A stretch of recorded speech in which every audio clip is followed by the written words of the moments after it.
শারীরিক অসুস্থতা, সংসারের কাজকর্ম, মানসিক টেনশন, কেরিয়ার চিন্তা সব কিছু মিলিয়ে একটা কঠিন সময় পার করতেছি। Hello viewers, welcome to my channel. কেমন আছেন সবাই? আশা করি ভালো আছেন। আমিও ভালো আছি। তো দীর্ঘদিন পর আবারও প্রায় এক সপ্তাহ পর আরেকটা ভিডিও নিয়ে আপনাদের মাঝে আসলাম। আশা করি সকলে ভালো আছেন। তো এই ভিডিওটা আমি সকালে করেছিলাম, প্রায় 28 বা 29 তারিখ, 2 দিনের ভিডিও এখানে আছে। সকালে খাওয়া দাওয়া করেছি। তো অসুস্থতার কারণে চাটা একটু বেশি এখন খাচ্ছি, প্রচুর সর্দি কাশি আমার পরিবারের প্রায় সবার। তো এখন পড়াশোনাটা তেমন একটা হচ্ছে না, যদিও বলেছিলাম যে রেগুলার পড়াশোনা করব, কিন্তু অসুস্থ থাকার কারণে একটুও পড়াশোনা হচ্ছে না, কোনোভাবেই বুঝতে পারছি না। তো ভাবলাম যে ভিডিওটা যেহেতু করা আছে, এখন ভিডিওটা আপলোড দিয়ে দিই। আর তাছাড়া এখন অসুস্থতার সময় একটু পড়তে যে বসবো, সবসময় মাথাটা ঝিমঝিম করে ধরে থাকে, পড়তেও বসতে পারতেছি না। তার মাঝে নতুন কোনো সার্কুলার আসে না, দেশের এরকম পরিস্থিতি, সব মিলিয়ে খুব বাজে একটা সময় পার করছি। তো এখন এই সময়টা নিজেকে একটু মোটিভেটে রাখার জন্য নিজের যে পছন্দের কাজগুলো ভাবলাম যে ওইগুলো করলে একটু ভালো লাগবে। তাই অনেক দিন পর আবার হাতের কাজ করলাম। এই জামায় হাতের কাজ করব, তাই জামাটা আঁকিয়ে নিলাম। আগে জামাটা কেটে একটু ড্রয়িং করে নিয়েছি, কুশির গলা তৈরি করেছি। এদিকে সন্ধ্যার দিকে আমার ছেলেকে নিয়ে পড়তে বসিয়েছিলাম। সে পড়তেই চায় না, একদম স্কুলে যায়, প্লেতে এখন পড়ে। তো ভিডিও করছি দেখে একটু দুষ্টামি করতেছিল। স্কুলের হোমওয়ার্ক দিয়েছে, হাতের লেখা সে লিখবে না, খুব দুষ্টামি করতেছিল। তো আমি একটু ধরে ধরে লিখিয়ে দিচ্ছিলাম। ও চাইলে মোটামুটি একটু একটু ভালোই লিখতে পারে।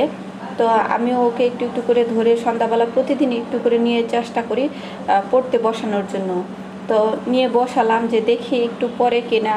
আর মানে নিজের ছেলের পড়াশোনায়, এখন আবার নিজের পড়াশোনা, কেরিয়ার, সংসারের কাজকর্ম সব কিছু মিলিয়ে মানে খুবই একটা কঠিন সময় যাচ্ছে। তো সন্ধ্যার দিকে ওই দিন বসেছিলাম যে কি পড়া যায় সেটা নিয়ে দেখার জন্য। তো পড়াটা ওই দিন আমি রেডি করেছিলাম ঠিকই, কিন্তু পড়তে পারিনি।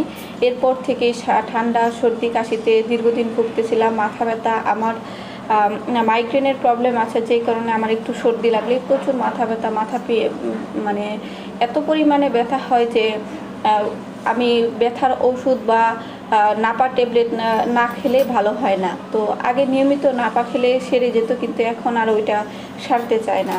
আর মাইগ্রেন এটা এমন একটা ওষুধ যে চাইলেও কোনো ওষুধের সহজে সারে না, মানে এটা নিয়ম শৃঙ্খলার মধ্যে থাকতে হয়। তো কিছু করার নেই, এই নিয়ে চলতে হয় আমাদের। তো ওই দিন আমি কি কি পড়বো ওটা লিখে রেখেছিলাম। তো এখন যেহেতু একটু সুস্থ হয়েছি, ভাবলাম যে একটু একটু করে পড়া শুরু করি। কিন্তু ওই দিন আমি রুটিন করেছিলাম ঠিক আছে, কিন্তু তখন আর পড়তে পারিনি। তো ওই দিনের পড়াটা এখন আবার শুরু করব। তো এখন আবার দেখলাম যে নিবন্ধনের ক্ষেত্রে আগে যারা নিবন্ধন পাশ করেছে বিগত নিবন্ধনগুলোতে, ওদের নাকি আবার একটা গণবিজ্ঞপ্তিও দেবে।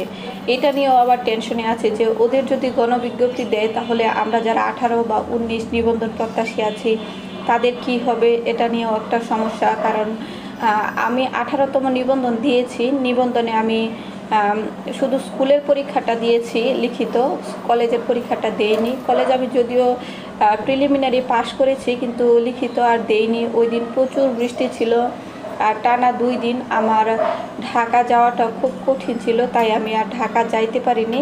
তো কিছু করার নেই। এখন ভাবলাম যে যেহেতু আমি বিসিএসের প্রিপারেশন নিয়েছি টানা 2 বছর, মোটামুটি একটু ধারণা আছে, সেই থেকে নিবন্ধন প্রিলির প্রস্তুতিটা আমার মোটামুটি একটু ঝালাই করে নিলেই হয়ে যাবে আশা করি। আর সেই ক্ষেত্রে আমার লিখিত প্রস্তুতিটা তেমন ভালো নেই, তাই ভাবলাম যে লিখিত প্রস্তুতিটা আগে ভালো করে নেই, আর পাশাপাশি বিসিএসের প্রস্তুতির জন্য যে টপিকগুলো পড়বো ওইগুলোই নিবন্ধনে কাজে লেগে যাবে। তো সবাই ভালো থাকবে, দেখা হবে পরবর্তী ভিডিওতে।